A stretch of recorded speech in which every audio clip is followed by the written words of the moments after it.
Un doppio sorpasso in una strada dove vige il divieto, essendoci una sola corsia per senso di marcia.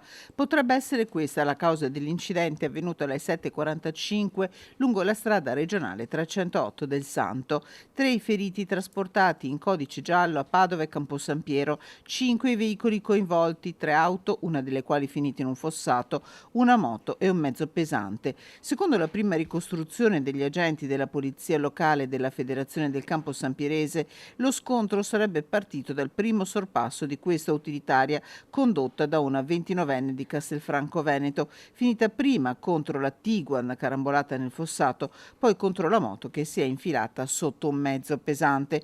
Coinvolti altri 2 veicoli, uno dei quali in sorpasso, i cui conducenti sono rimasti illesi.